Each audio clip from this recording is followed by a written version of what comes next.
Boa tarde a todos, Haris Cairene, Shalom Adonai. Nós estamos dando início a uma live hoje sobre história da igreja. Queremos fazer aqui com o professor e também youtuber Ilaquim José Cordeiro da Silva, do canal Vida com Cristo, e que estará aqui hoje conduzindo essa live, e eu estarei, no caso, sendo entrevistado, e ele estará, então, sendo o condutor desta live, e eu apenas estarei aqui para estar falando sobre o tema que nós iremos abordar, que será sobre a história do cristianismo, ou história da igreja. Com vocês, então, o Eliaquim Cordeiro. Amém, doutor Danilo. É uma satisfação ter o senhor aqui nessa live. Eu agradeço primeiramente, por tudo, em nome de Jesus, amém? Porque Deus é fiel. Certa feita eu estava, como eu já falei para o doutor Danilo, estava navegando pelo YouTube e descobri o canal do doutor Danilo, o canal No Transitar Teológico, onde ele posta os seus vídeos, aí falando sobre vários assuntos pertinentes que dizem respeito à igreja, à teologia, à filosofia também. É muito bom aprender com essas pessoas que têm algo para nos passar. É o caso do doutor Danilo, nessa tarde. Eu agradeço de coração, amém? Porque são as oportunidades que Deus nos concede, É uma oportunidade que Deus me concede de ter o senhor aqui nessa live, doutor Danilo. Amém? Como nós temos feito aqui no nosso canal, no canal Encontro com Cristo, onde sempre convidamos alguém, algum irmão, algum pastor, teólogo, doutor, mestre, para estar explanando algum assunto relacionado à palavra de Deus. E desta feita nós vamos falar sobre a história da igreja. Amém? A história do cristianismo e a história da igreja. Amém? Doutor Danilo.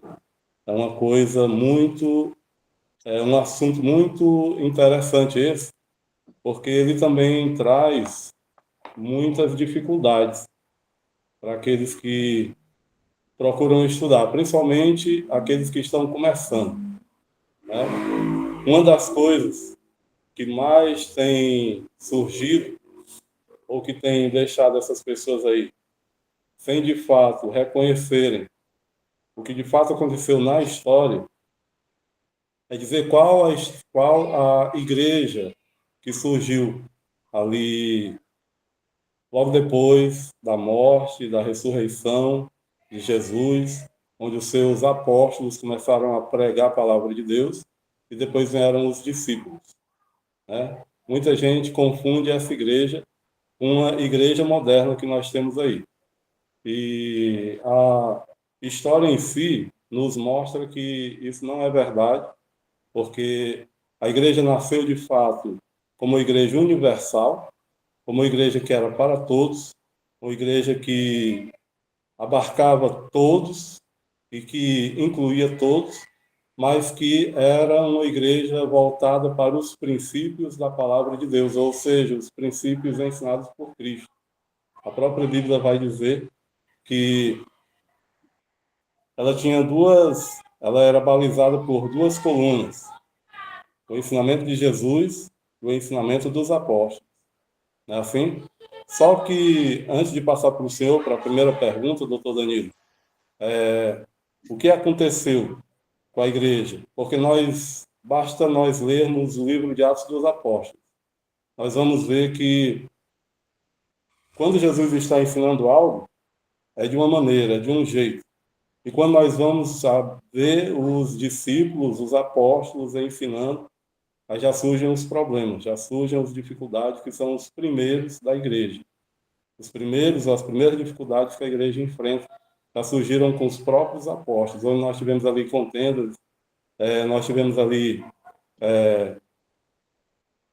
não que um se voltasse contra o outro, mas que um repreendendo o outro, para que a própria palavra de Deus ela se sobressaísse no sentido de externar a realidade e a verdade, que é ela que se sobrepõe a qualquer opinião de qualquer um deles. Então é isso que eu quero pedir para o senhor iniciar, falando sobre essa igreja que começou de um jeito, de uma forma, e com o passar do tempo ela começa a inferir para outro caminho, que não seja a palavra de Deus. Amém? Essa é a primeira pergunta que eu tenho para fazer para o senhor. Muito bem, muito obrigado. Boa tarde. Shalom Adonai para todos os participantes e que vão estar assistindo aí no canal Vida com Cristo. Eu falei Vida em Cristo, é Vida com Cristo. E essa é uma pergunta muito importante para nós começarmos a delinear alguns pontos. A história do cristianismo, nós devemos e sempre temos que ter em mente que ela deve ser dividida em, no mínimo, 5 períodos. 5 períodos. O primeiro período, que é o período de Atos, ou o período introdutório, o período da pré-história do cristianismo, esse é o período em que a igreja vai nascer, como está ali dentro da narrativa lucana, da narrativa de Lucas. Lucas, ele está escrevendo essa narrativa enquanto está ocorrendo todo o transcurso inicial da igreja, tendo em vista que ele escreve Atos quando ele está com Pedro lá em Roma. E, nesse momento que ele está escrevendo, ele está narrando como um participante, mesmo até sem ele ser um apóstolo, mas um participante da atividade de implantação da igreja, porque ele está com Pedro, que está à frente de uma igreja, e uma igreja que, embora tenha sido implantada por Paulo, Pedro está ali sendo praticamente o pastor oficial daquela igreja, não é? Então, dentro desse contexto todo, nós temos que primeiro olhar os evangelhos. Cristo vem e não implanta uma igreja. Cristo vem e implanta o cristianismo, que era tido pelos romanos e pelo Império Greco-Romano, a sociedade greca-romana, como uma seita e como um movimento. Porque para os judeus era uma seita, porque já tinha lá o judaísmo, que, na verdade, era a religião oficial. Para os romanos, era mais um movimento religioso, porque eles já estavam acostumados, dentro da proposta do mundo grego, do mundo helenista, do helenismo que estava dentro do Império Romano, com os gregos, a serem politeístas, porque tinha uma visão de religiosidade, de prática de religião, aonde ocorria o politeísmo. Diversas crenças, diversos deuses, diversas doutrinas, teologias, religiões. Então, o cristianismo era mais uma. Mas, quando começou a crescer, tomar um volume, começou a se tornar uma ameaça para o império e uma ameaça também para a própria estrutura ou proposta político-cultural da Grécia, que dentro desse Império Romano, que era o império que governava politicamente, a Grécia era aquela que influenciava com a cultura, influenciava com a literatura, influenciava com a formação intelectual e influenciava com a prática religiosa, que era, vamos dizer assim, politeísta, múltiplas crenças, múltiplos deuses, não é? Divindades, como tínhamos ali a cidade de Éfeso, que tinha 50 e 2 tempos pagãos. Então, com todo esse contexto, o cristianismo nasce, cresce, começa a se desenvolver dentro de uma proposta de ser ali um movimento onde Cristo está pregando a salvação, não está pregando uma igreja. Porque ele mesmo vai falar, eu vim edificar a igreja. O que era a igreja na proposta de Cristo ali, o termo eclésia? Eu vim implantar um grupo dos separados para fora, porque essa é a proposta de igreja, é a proposta do termo eclésia, separados para fora, ou seja, aqueles que vieram com a proposta de agora não estar mais no contexto de um mundo, de um sistema pecaminoso, não é mundo, o sistema pecaminoso, o termo cosmos, utilizado por João no seu evangelho, dá o sentido de um sistema pecaminoso. Então, todo o universo pecaminoso, agora, o crente, aquele que veio para a igreja, que veio para o cristianismo, através dos ensinos de Jesus, quando ele está introduzindo o cristianismo, ele está sendo separado, retirado de dentro do pecado, de dentro do sistema decaído, de dentro do sistema corrupto, de dentro de um sistema que está totalmente deturpado, conturpado, para dentro da fé, da salvação, do amor, da vida com Deus. Essa era a proposta de Cristo. Quando Cristo ascende aos céus, ele, então, deixa uma incumbência, deixa uma tarefa. Não está muito clara essa tarefa lá em Atos 1, 6 a 8, quando ele começa a última palavra, as últimas instruções, o último momento de diálogo com seus discípulos. Eles estavam muito até preocupados com o tempo que o Senhor ia restaurar a Israel. E ele, então, vai falar, não ficais preocupados com o tempo, com épocas, mas vocês vão receber a virtude, o poder, o dínamos do Espírito Santo, e ser-me-eis minhas testemunhas, ou seja, vocês agora vão dar continuidade ao legado que eu estou deixando. A missão agora é com vocês. Vocês vão testificar o que viram e ouviram. Vão começar aqui em Jerusalém, depois vão para a Judéia, Samaria, e vão chegar até os confins da terra. Mas a tarefa era agora anunciar. E no intuito de anunciar, Pedro, no dia do Pentecostes, prega e 3.000 almas são convertidas num movimento de extraordinário impacto do Espírito Santo, que vai causar a conversão de 3.000 almas, e ali inicia uma igreja, um grupo de separados para fora. Nome tinha? Não tinha nome. Não tinha nomenclatura, não tinha denominação. Não era a igreja do pastor Pedro, não era a igreja do pastor Tiago, não era a igreja de nenhum deles. Afinal, nenhum deles era pastor-presidente, nenhum deles era pastor da convenção, e não via a convenção, não havia ali uma igreja em que tivesse uma placa. Não, era a igreja que o próprio Cristo tinha já prometido para eles que ele iria edificar. E quem ele ia edificar, porque ele estaria presente em espírito, mas não que ele estaria ali. Quem estaria ali, claro, eram os discípulos, mas ele estaria ali presente em espírito. O espírito dele estaria, então, abrindo todo o caminho para a evangelização, intervindo, atuando, e o próprio Espírito seria o edificador dessa igreja.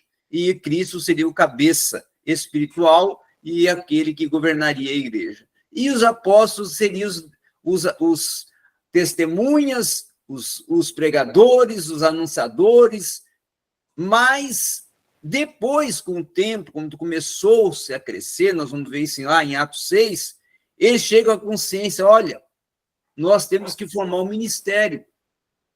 Nós temos que começar a organizar aqui, porque senão não vamos dar conta.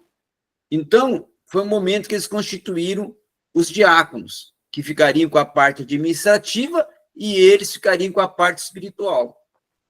Depois nós vamos ver que, a partir do momento em que Paulo e Barnabé são enviados para os povos gentios, para começar a expansão da igreja, aí que vai acontecer de surgir os primeiros pastores. Tiago vai ficar à frente da igreja de Jerusalém, como um pastor oficial, o primeiro, quem sabe, ali podemos até dizer o primeiro bispo, porque esse termo pastor não era utilizado o termo episcopos, dentro das cartas pastorais, e até também em algumas epístolas paulinas não tinha o termo pastor, tinha episcopos. Nós vamos ver só o termo pastor em Efésios 4:11, como dons ministeriais, mas o termo mais utilizado era o termo episcopos, que é o mesmo que bispo e presbítero, utilizado tanto para bispo como para presbítero, que seria o ancião. Então, nesse aspecto, aqueles que estavam agora em Jerusalém tinham um pastor, que era Tiago, que era como o pastor presidente da igreja que estava em Jerusalém, que era a igreja-mãe. Agora, as igrejas que Paulo está implantando estavam ligadas à igreja de Jerusalém? Não. Cada uma era de uma cidade sem estar ligada em uma convenção.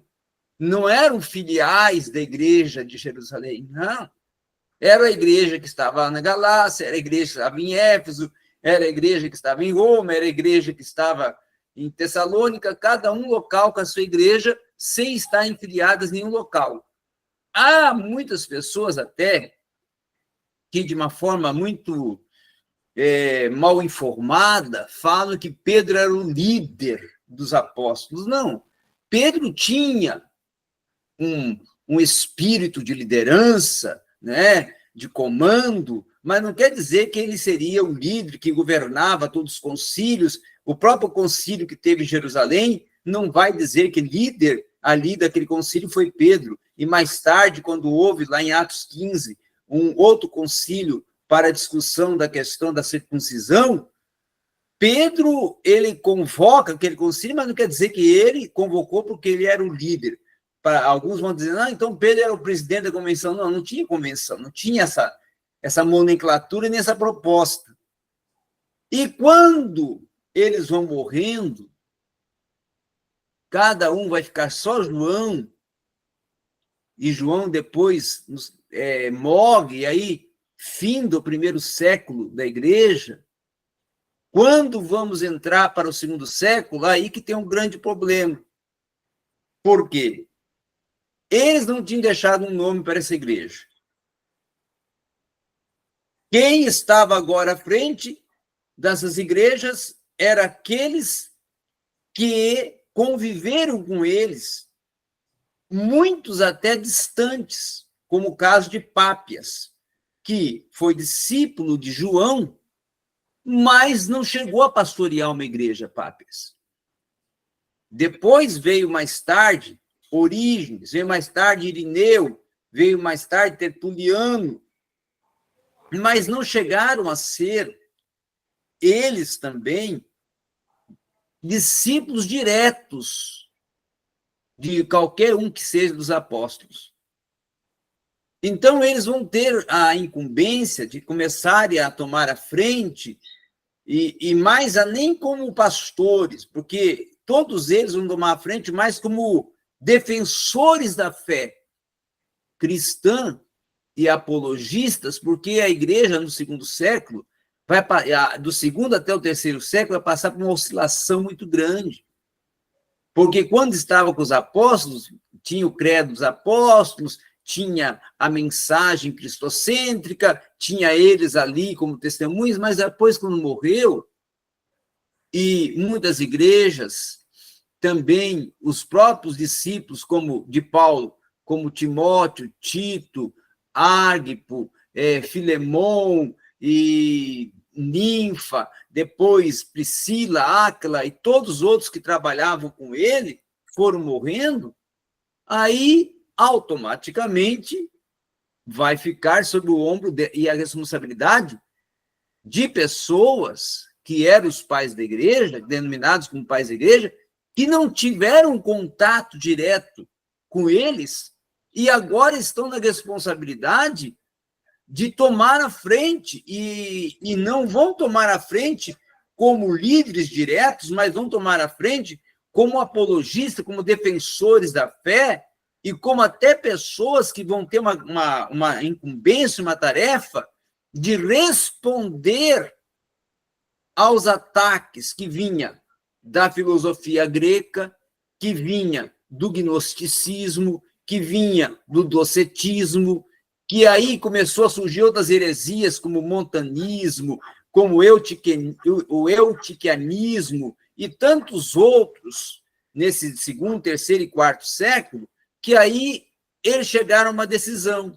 Nós temos que colocar um nome nessa igreja. E qual é o nome?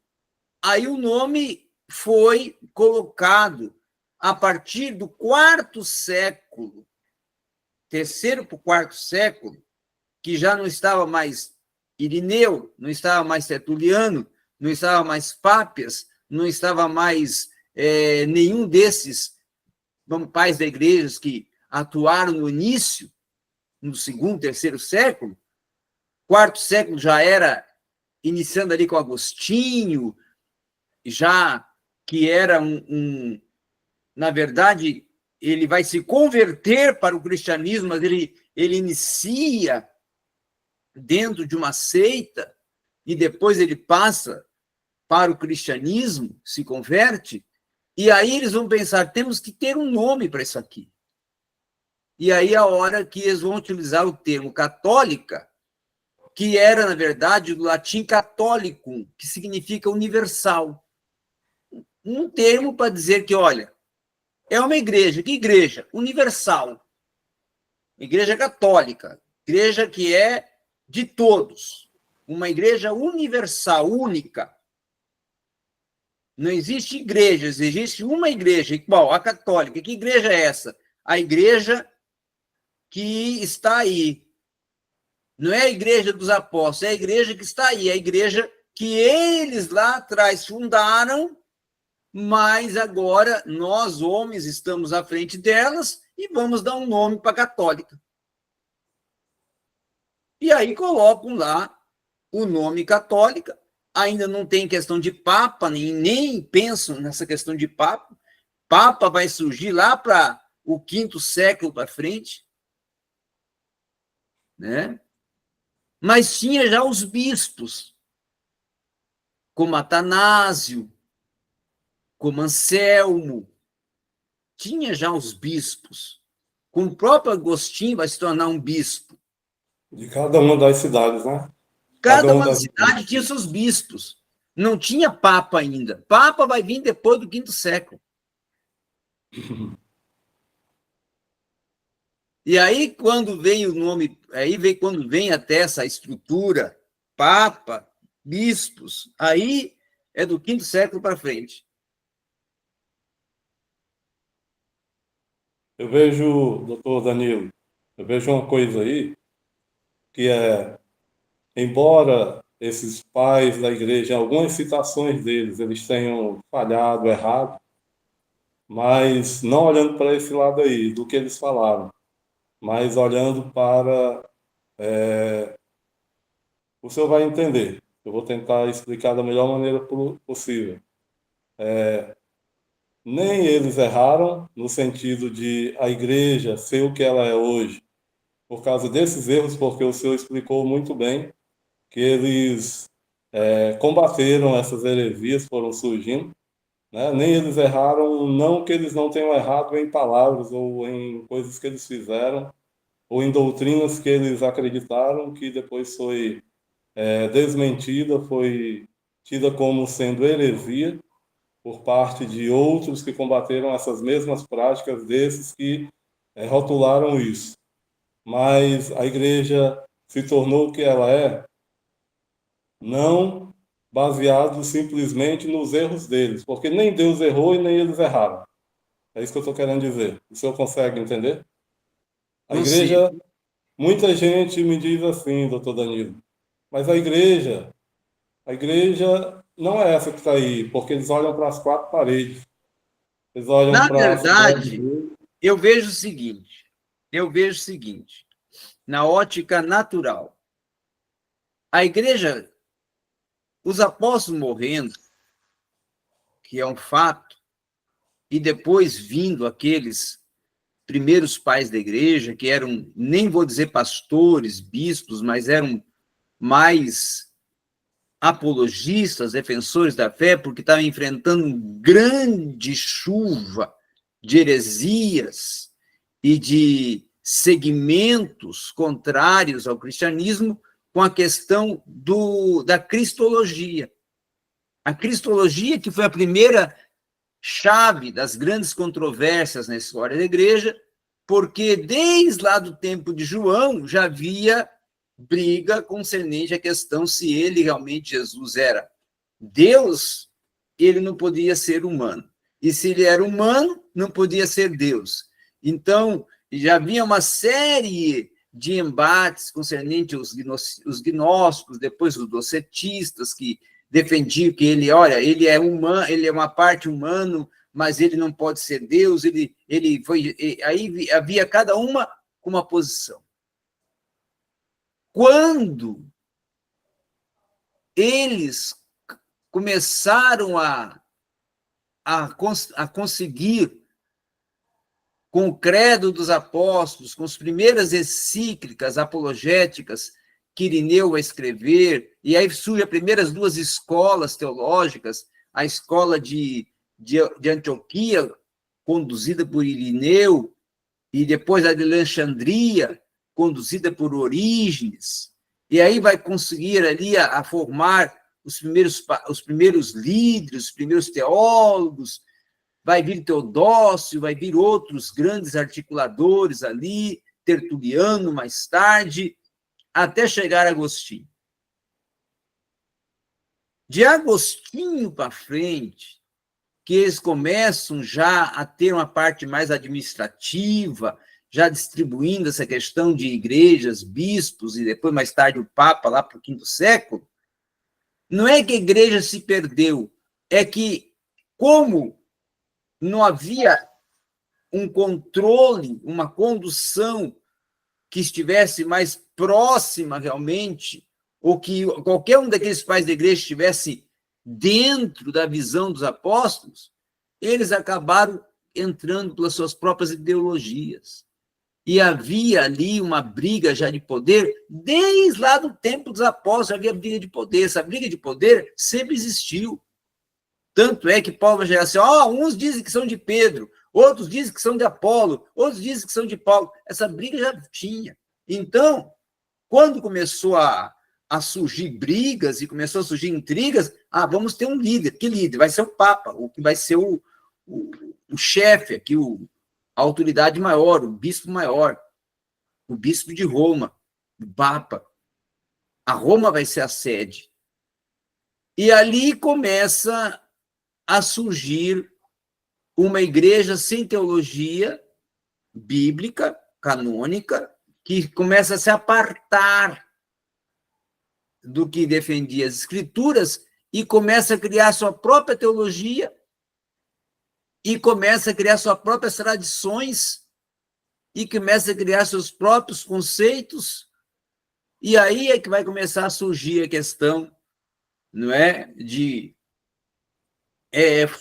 através dos concílios que vão fazendo, que aí vai ter o concílio de Nicéia, vai ter o concílio de Calcedônia, vai ter o concílio de Constantinopla, vai ter vários concílios, e com cada um desses concílios, que primeiramente eram para defender questões teológicas, mais tarde vão ser para defender questões totalmente administrativas, aonde vão chegar a um consenso que, olha, nós temos que ter um meio de manter as posses da igreja, as condições de nós também nos mantermos, e de nós termos um poder político, um poder econômico, para termos influência e nos assegurarmos o cargo.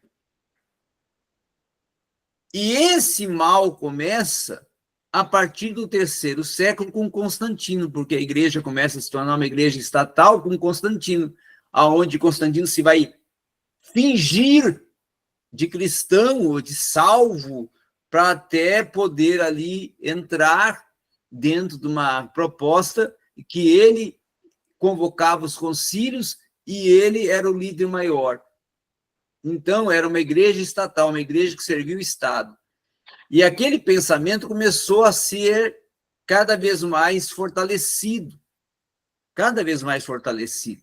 E aí, quando os papas surgiram, claro que a intenção era, olha, nós temos que ter poder político, temos que ter poder econômico, temos que ter uma autoridade, que essa autoridade ele seja reconhecido como uma autoridade que tem poder sobre as demais autoridades civis, sobre imperadores, sobre reis, e os reis, os imperadores têm que seguir as ideias dele, as propostas dele têm que ser reconhecidas, e aí, então, é onde a igreja vai começar a utilizar estratégias, mecanismos, meios para manipular.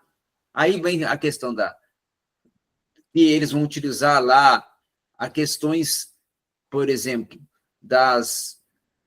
não vou colocar aqui somente da cobrança de impostos, mas também vou colocar também da venda de locais no céu, que eram as indulgências, depois a outra forma de também o purgatório, a exclusão, a excomunhão, e várias outras coisas que eles vão criando da ideia deles, da cabeça deles, não que fosse teologia, que fosse coisa de fundamento nenhum, era da cabeça deles mesmo, estratégias para poder manipular, segurar os pobres, manipular a classe pobre e também controlar a classe rica, porque a classe rica, que tinha dinheiro, se queria ter primazia dentro da igreja e ter um lugar no céu, comprava com a indulgência.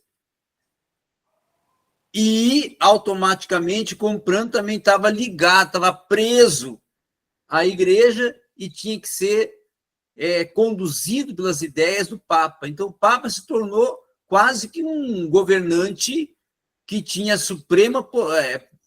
vamos dizer assim, suprema voz, supremo poder político e econômico. Por isso que vai se tornar a Roma babilônica lá, que tinha poder monstruoso, econômico, político e até bélico, porque tinha um exército para guardar e proteger o Papa, não é?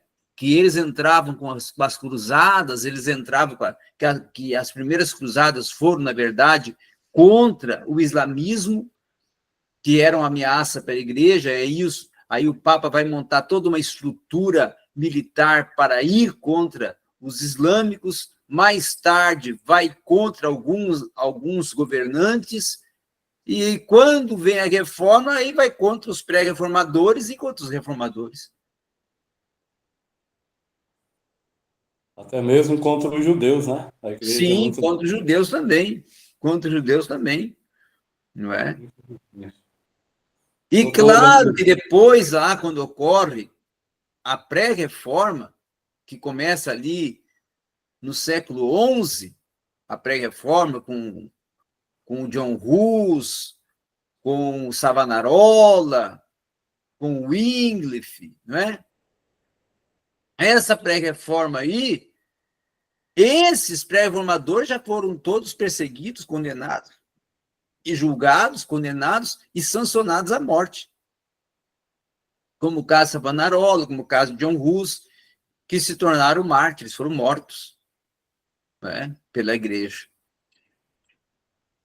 O Lutero não foi morto porque ele teve essas estratégias, foi perseguido, conseguiu ter a proteção de alguns príncipes da Alemanha, que ele era oriundo da Alemanha, e ele na Alemanha teve uma influência muito grande, porque a Alemanha, antes de Lutero, era a Saxônia, e aí depois se torna a Alemanha em si, e quem vai construir a primeira gramática da língua alemã vai ser Lutero, que escreve a primeira gramática da língua alemã com uma proposta. Qual a proposta?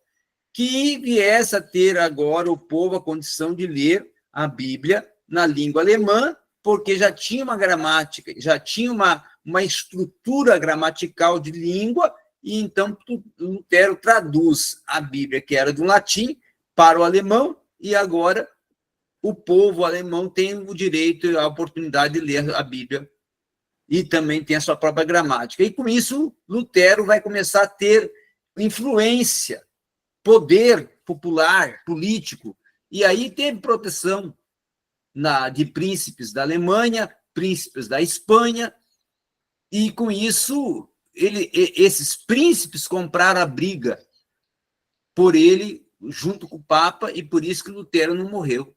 Lutero vivia fugindo de um lado para o outro, de um lado para o outro, se escondendo aonde os príncipes arrumavam para ele se esconder, e eles nunca pegaram ele. Ele morreu foi de doença.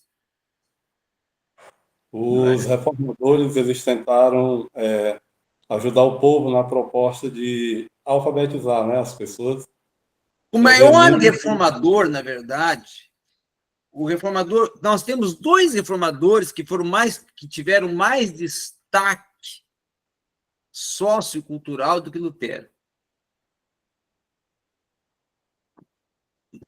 Lutero, nós temos que entender, ele era um intelectual, trabalha na Alemanha, mas depois da reforma, o envolvimento, o foco é consolidar a reforma. Só que ele morre. Ele tem pouco tempo de atividade. Praticamente, ele morre prematuro, morre ali 15 anos, ou nem 15 anos depois que proclamou a reforma, 15, 20 anos depois que proclamou a reforma, ele morre. Então, nós vamos ter dois homens que é do movimento pós-Lutero, são pós-Lutero, lá na reforma da Suíça, que vão fazer a grande obra social e intelectual da época, que vai ser o Calvino, que fica em Genebra, e o Zwinglio, que fica em Zurique. O Zwinglio, ele vai ser responsável por organizar a Suíça politicamente. A Suíça estava em pé de guerra. Guerra já para estourar e ser uma grande guerra, por questões de divisões de terra, que havia os cantões suíços, aonde estavam só os agricultores, e aqueles pequenos agricultores que não tinham voz nem expressão, e aí a Igreja Católica, para tentar tomar a frente, usava esses jovens dos cantões suíços para dar comida para eles, dar condição de vida para a família, usava eles como militares, como guardas do Vaticano, lá de Roma. Só que Zwinglio entra na história.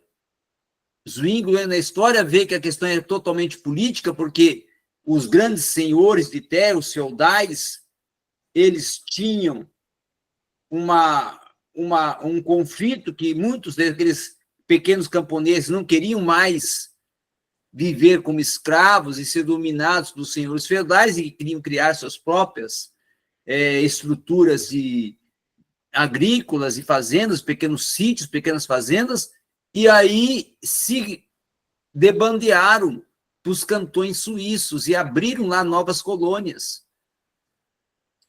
Mas eram todos eles praticamente invasores de terra, porque não eram nem cidades aqueles cantões suíços.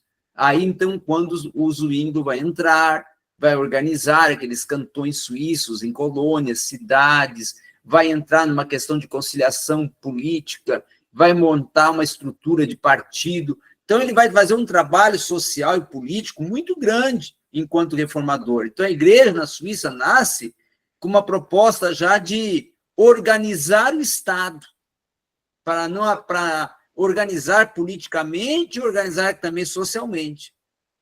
E o Calvino, ele vai entrar em Genebra e vai criar a primeira faculdade. E vai criar a primeira faculdade pública, porque até lá só tinha particular, que era a faculdade que era mantida por Roma. Agora, Calvino pega e cria, não, essa aqui é uma faculdade pública. O povo tem direito a acesso a aprender, sem ser a igreja controlando o estudo. O povo agora vai ter sua escola pública. E aí ele vai para a Inglaterra e também introduz na Inglaterra a escola pública. Ele vai para a França e também introduz a escola pública na França. Então, ele trabalhou bem essa área da formação intelectual com escolas públicas. Então, podemos dizer que questões de gramática, nós temos aí a gramática alemã escrita por Lutero, temos o Zwingli organizando questões políticas na Suíça e temos Calvino com a implantação das escolas e faculdades públicas. Doutor Danilo, para não... eu sei que o senhor tem seus afazeres. Sim. Mas eu quero perguntar uma coisa aqui para o senhor, sobre, que muitas pessoas me perguntam sobre isso. A preservação das escrituras, a preservação da palavra de Deus. Muitas pessoas acreditam que, entre aspas, a igreja católica preservou as escrituras, e a gente, analisando historicamente, a gente sabe que isso não é verdade. A gente sabe que isso é uma falácia. A Igreja Católica nunca utilizou, na verdade, a Escritura. Era utilizado, até o terceiro século, o Credo dos Apóstolos. Segundo e terceiro século, utilizado o Credo dos Apóstolos. Depois, aí começa-se, com a estrutura aí das primeiras, vamos dizer assim, dos primeiros livros litúrgicos, e mais tarde toma-se uma decisão, sabe? Quem tem direito a aprender e quem tem direito a ler a escritura? Só o clero. E a língua oficial da escritura tem que ser o latim. Então, nós vamos traduzir o Antigo Testamento do hebraico para o latim, e o Novo Testamento do grego para o latim. Então, com os reformadores... A tradução do Jerônimo. E vamos utilizar a Escritura como nós queremos. Nós vamos utilizar para fundamentar nossas heresias. Na verdade é essa, né? Para fundamentar nossas heresias, para fundamentar a questão do purgatório, a questão da indulgência, tudo que nós falar aqui, vamos dizer que está na Escritura, porque o povo não tem acesso mesmo. É aquela história, o povo, quanto mais ignorante, mais fácil ser manipulado. Então, quando os reformadores tiram lá os 7 livros apócrifos, tornam a Bíblia autêntica,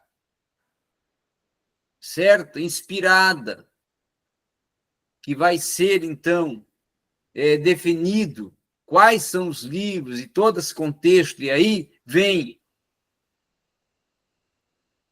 a Bíblia protestante com 66 livros, e é aí traduzida oficialmente, não no latim, do grego e do hebraico e do grego, para os primeiros idiomas, alemão, depois foi para o inglês, no século XVI foi para inglês, depois, no século XV, a Bíblia foi traduzida para o alemão, no século XVI para o inglês, E assim foi sendo traduzida até chegar à nossa tradução, que a nossa veio lá no século XIX, com o João Ferreira de Almeida, que era um holandês.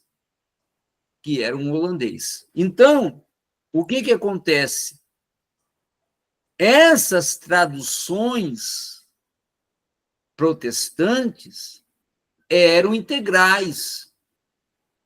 A autêntica Bíblia inspirada. A tradução católica, não vou dizer que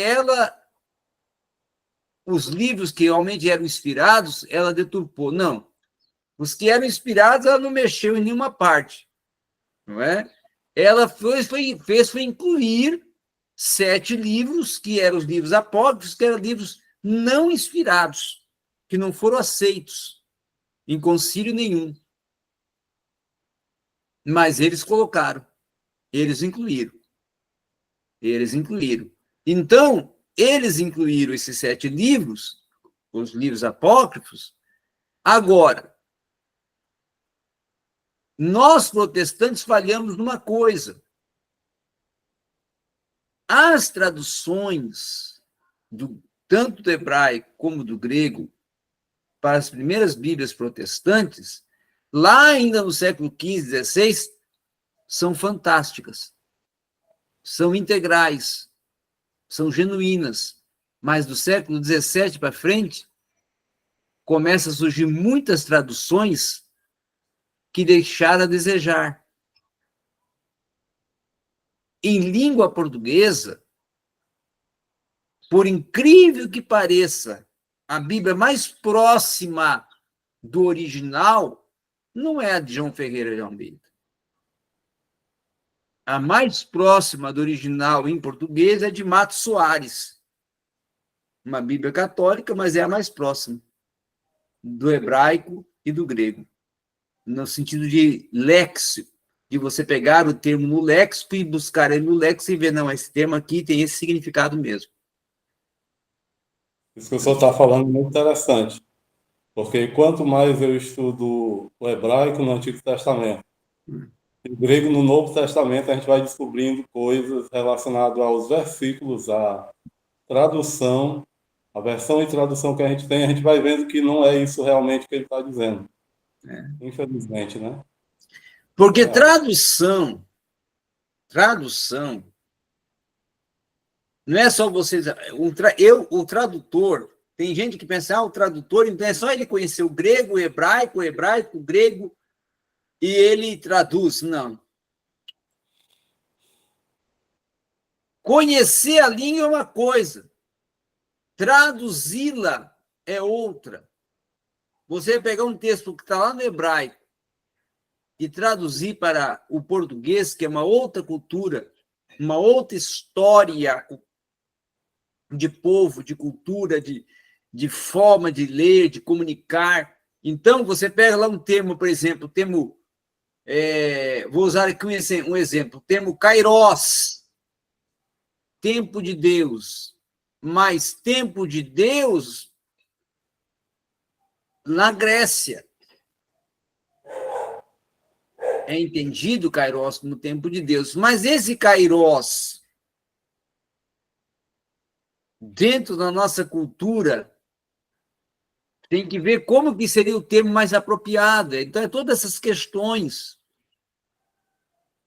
E tem termos no hebraico, no grego é mais fácil até para fazer a tradução, mas no hebraico é muito mais complexo. Tem termos no hebraico que existe o fator declinação, que existe o fator da posição, da conjunção e da preposição e da estrutura semântica. Então, tudo isso são elementos que você, enquanto tradutor, tem que saber e conhecer para começar a traduzir termo a termo, conjunção, preposição, artigo, sujeito, substantivo, verbo, toda essa estrutura gramatical, traduzir de uma forma que a frase, a estrutura semântica fique coerente e essa coerência não venha a sair da integralidade etimológica e léxica do texto. Então, é um trabalho muito rigoroso. É um trabalho muito rigoroso. Aí você não pode pegar e falar assim, essa Bíblia que nós temos aqui, a corrigida, é a perfeita. O que nós temos atualizada é a perfeita. A revisada é a perfeita. Eu vou dizer a você uma coisa. Em língua portuguesa, infelizmente, nós temos que reconhecer que a mais próxima de hebraico e grego é Matos Soares. Depois vai vir, sabe qual? A Bíblia de Jerusalém, depois a Tebe.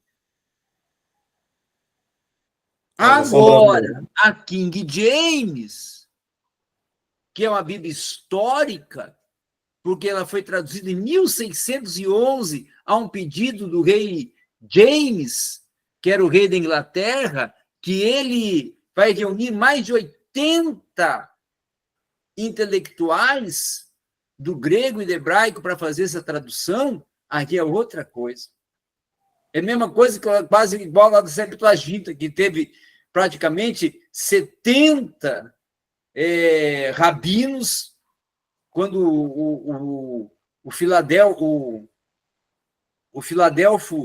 vai decidir, não é? O Ptolomeu Filadelfo I, ele vai decidir lá construir a Septuaginta, ele vai chamar lá e vai separar numa ilha, não é?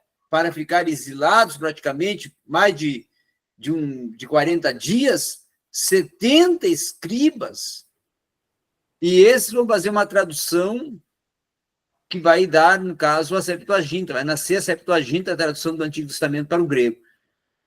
Mas, na verdade, aí tem uma outra questão também, que tem muitas Bíblias hoje, que você vai ver, essa Bíblia aqui foi traduzida Septuaginta, ou ela foi traduzida da Vulgata, ou ela foi traduzida de outro escrito, do Alepo, outro escrito aí dos antigos. Tem toda essa questão que tem que ser avaliada. Tem toda essa questão que tem que ser analisada, uma tradução. Para você dizer que essa é a Bíblia que está mais próxima do texto original. Doutor Danilo. Sim. No versículo que mais me pegou, por conta justamente disso, de estudar, né, o hebraico, o grego, é Isaías 34:14. Porque lá no livro de Gênesis, não consta esse nome Lilith. E aqui em Isaías 34:14 consta em hebraico falar o nome de Lilith. O que é que o senhor pode dizer com relação a isso? Por qual motivo? Aí vem uma tradução, nessa King James que eu tenho aqui, ela coloca o nome Lilith. A palavra Lilith, realmente. Mas tem outras traduções que colocam como animais noturnos, né? Traduz como animais noturnos. O que é que o senhor pode falar? Só para tirar essa... É aquilo que eu falei, né? A adaptação à cultura ou até uma forma de traduzir de forma que a pessoa compreenda o que ele quer falar. Mas não há verdade nesta forma de adaptação com a cultura, acaba retirando a integralidade do termo. Porque animal noturno e Lilith é outra coisa, que nem a questão do peixe que engoliu Jonas. Ninguém até hoje sabe, porque só colocaram lá um grande... no original, não fala nem que é peixe. Um grande animal marinho. Aí ficam aí fantasiando, cada tradutor fantasia da sua forma, da sua maneira. E com relação ao... Para a gente poder encerrar, com relação ao cânon. Isso quer dizer, porque outras pessoas também falam que na Bíblia, nós estamos até... Não estamos mudando o assunto, mas tem um propósito e é um segmento, né? porque a Bíblia está dentro desse contexto aí, né? A palavra de Deus. Então, o cânon, muitas pessoas dizem que, eu conheço muitos atualmente que têm dito que esse cânon que nós temos hoje não é o correto porque houve uma retirada de livros que não constam, porque eles querem dizer que certos livros eles são canônicos, sem ser, né? Sem fazerem parte. Na verdade, as várias correntes teológicas, e uma corrente teológica muito forte, que é a teologia liberal e o liberalismo teológico, trabalha com essas propostas, principalmente com o movimento da autocrítica e da baixa crítica, aonde vai colocar que alguns textos do Antigo Testamento, como do Novo Testamento, não são, na verdade, inspirados.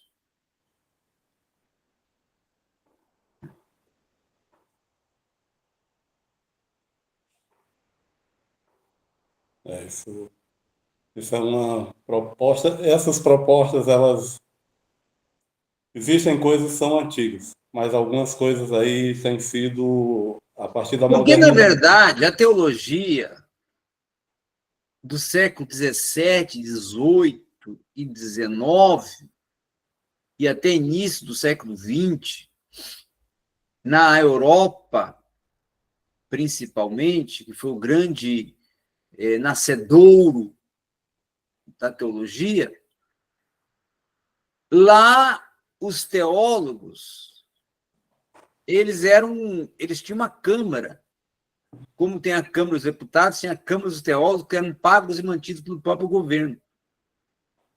Então, eles reuniam-se, né, constantemente e eram pagos para isso, e claro que aí quando você é pago, e aí você tem que ter, não é? E aí é onde começou a surgir as hipóteses, as conjunturas, as possibilidades, as pesquisas, os debates, que muitos deles foram, na verdade, para você se manter no cargo, né?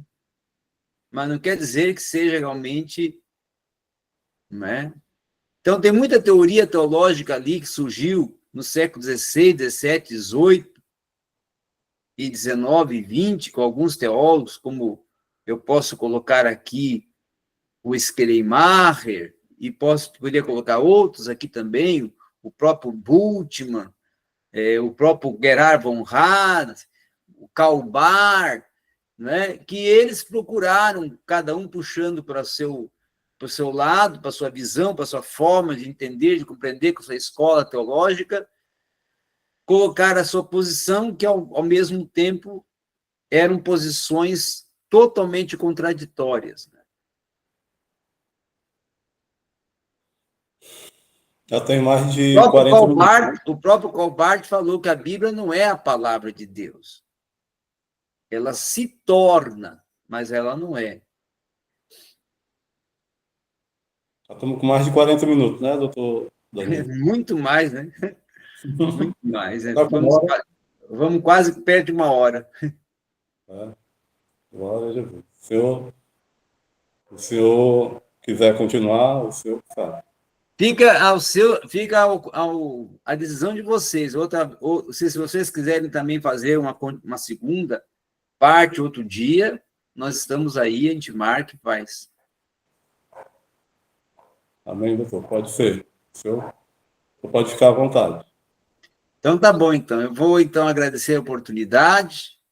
Nós estamos aqui à disposição. Foi um prazer estar aqui no canal Vida em Cristo e também no meu canal aqui, vai entrar no Transitar Teológico também, e nós estamos recebendo o professor Eliakim Cordeiro, e ele também está me recebendo. Então, é uma união aí de dois canais, o Vida em Cristo e o No Transitar Teológico. E eu, da minha parte, encerro as minhas considerações. Eu agradeço ao doutor Danilo pela oportunidade de trazer o seu conhecimento, né, para que nós possamos aprender mais. E eu vou, antes de encerrar, quem quiser adquirir minhas obras, eu tenho mais de 30 livros escritos para instituições teológicas, e muitos deles são em PDF, e alguns eu tenho a disponibilidade para venda, e também tem alguns livros físicos. Eu tenho esse aqui, o Escatologia Pentecostal, tenho o Fundamento Escatológico de Daniel, e tenho na área da teologia sistemática, todos praticamente, teologia bíblica e teologia do Antigo Testamento, epístolas gerais, evangelhos, geografia bíblica, Atos, história da igreja. Tenho vários textos, livros, na verdade, construídos em várias áreas, e estão em PDF, e também tenho em físico. Você querendo adquirir meus livros, só de entrar em contato comigo pelo 62, pode anotar aí, 62 981 09 17 77. 62 981 09 17 77. Quer ter aula particular de escatologia, de teologia, de grego, de hebraico, de exegese, de hermenêutica filosófica também, pode entrar em contato comigo pelo 62 981 09 17 77. Amém. Doutor Danilo, o senhor tem um link que possa mandar para a gente, para eu poder colocar abaixo desse vídeo? Só o meu WhatsApp mesmo, pelo WhatsApp mesmo. Então, eu vou colocar o seu WhatsApp, o nome Ok. do senhor, o WhatsApp, e quem quiser adquirir os seus livros em Entre formato em PDF, contato pelo WhatsApp. amém? Então, as pessoas estão com a oportunidade. Doutor Danilo, para a gente encerrar, eu recebi uma proposta, não sei se o senhor recebeu também, uma proposta de colocar os cursos, os nossos cursos disponíveis aí, como extensão universitária, mas é necessário, eu não sei se o senhor sabe, né? Eu recebi essa proposta aí de algumas universidades para colocar o curso como um curso de extensão universitária, mas para isso é necessário ter 100 alunos matriculados, né? Pelo menos 100. Aí eu não sei se o senhor recebeu essa proposta. Não recebi, não, porque, na verdade, hoje, essa área da teologia se tornou quase que uma febre, né? E aí tem muitas e muitas instituições, e está tornando-se quase uma guerra. Então, eu não quero entrar nessa guerra. Eu não quero entrar nessa guerra. Pronto. Estou falando porque podia, né, ser uma forma do senhor colocar o seu curso aí. Muita gente está fazendo isso. Não, mas hoje, na verdade, é uma guerra, porque tem as instituições muito fortes aí que não monopolizam o mercado, e aí você vê, é uma guerra muito grande. Ixi. Quando você vai tentar fazer, né? Não, é uma guerra muito grande.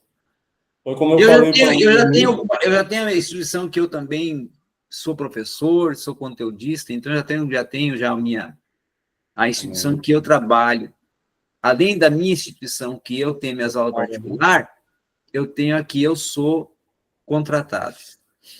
Amém. Graças a Deus. Eu tenho um amigo que eu falei com ele, a respeito dele dar aula e por que ele não escreve um comentário bíblico para a CPAD. Ele é lá de São Paulo, doutor também ele. Aí eu perguntei a ele, ele disse, não, não quero entrar nessa batalha não, nessa guerra aí. Ele respondeu dessa forma. Eu perguntei para ele por que ele não fazia um comentário bíblico para a CPAD. E ele falou que não queria entrar nessa peleja, né? Nessa batalha. Mas é isso. Muito obrigado por tudo. Deus abençoe. E eu vou postar esse vídeo aí no nosso canal. O doutor Danilo vai postar no canal dele, no Transitar Teológico. Eu vou postar aqui no meu também. Eu agradeço em nome de Jesus. Amém? Que Deus abençoe. Obrigado. Está encerrado. Deus abençoe a todos. Obrigado. Muito obrigado. Paz do Senhor. Paz do Senhor.